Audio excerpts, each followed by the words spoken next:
अस्सलाम वालेकुम। हज़ूर पाक सल्लल्लाहु अलैहि वसल्लम की एक हदीस है, उसमें उन्होंने फरमाया है कि बुत परस्ती से ज़्यादा ख़तरनाक अक़ीदत परस्ती होती है। उन्होंने ज़ाहिर बात है ये बात इसलिए फरमाई थी ताकि उनकी उम्मत दूसरी उम्मतों की तरह किसी भी चीज़ के ऊपर अंधा यकीन ना करे बल्कि हर चीज़ की तहकीक करे। उसके बाद हमारे दूसरे लीडर आते हैं कायद-ए-आज़म मोहम्मद अली जिन्ना साहब।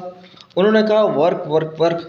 अपनी लोगों को कह के गए कि वर्क, वर्क, वर्क करना है, अपने काम करें ताकि आप कामयाब हों। और फ़लस्तीन और कश्मीर को अपनी शाह रख के गए कि शायद ये मुसलमान इसको आज़ाद करा लें, लेकिन हमने उनको भी शहीद कर दिया। इसलिए शहीद कर दी क्योंकि उन्होंने हमें काम करने को बोला और हम तो आलसी कौम है। और जिसका बहाना मारते हैं हम लोग ये फ़लस्तीन और कश्मीर आज़ाद करने का, वो हमारे में इतना बड़ा जिगरा है नहीं। ठीक है। उसके बाद जो ईरान अगर कुछ कर रहा है तो हमने उसको तो शिया काफ़िर कह के जी उसको उस पर सो इल्ज़ाम लगा देने कि यार वो तो सिर्फ ड्रामाबाजी कर रहा है। उसके बाद एक और हमारे लीडर आते हैं, वो जी हमारे जो बड़े मशहूर लीडर थे भुट्टो साहब। उन्होंने भी यकीन किया था कि यार मैं इस मुल्क को एशियन टाइगर बनाऊंगा, और उन्होंने अमेरिका के खिलाफ बड़ी बयानबाजी करी। तो उन्होंने सोचा था कि यार मेरी कौम मेरे लिए निकलेगी। उनको अभी तख्तादार पर लटका दिया गया, तो उनकी कौम के लिए बिल्कुल नहीं निकली क्योंकि बुज़दिल कौम है और इसके अंदर अकीदत परस्ती भरी पड़ी है। तो उसके बाद हमारा एक नया लीडर आया जी, इमरान खान साहब। उस बेचारे ने भी यही यकीन करा था कि जी मैं अपनी कौम के लिए निकला हूँ तो मेरी कौम मेरी मदद करेगी। आज बेचारा एक साल 2 साल से बेचारा अंदर बैठा हुआ है, कोई उसकी मदद नहीं कर रहा। उन्होंने भी एक बार फरमाया था कि मैंने आप लोगों का ठेका नहीं ले रखा, कि मैं आप लोगों को भेड़ बकरियों की तरह आप चल रहे हो तो मैं आपको संभालता फिरूँ, आप खुद अपने पाँव पे खड़े हों।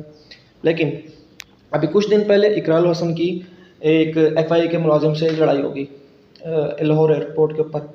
तो लोगों ने अंधा अपना अंधा, हालांकि जिस चीज़ से इमरान खान ने मना किया है, नबी पाक सल्लल्लाहु अलैहि वसल्लम ने मना किया है, बाकी लीडरान ने मना किया है, उस पर अंधा यकीन करते हुए एक सिर्फ और सिर्फ बुग़्ज़ इकरार के अंदर जाके जो उसकी फुल बेइज्जती करी और फुल सपोर्ट करी एफआई मुलाजिम की। चीमा चीमा कहने या फलां कहने, चीमा चीमा चीमा की है यार।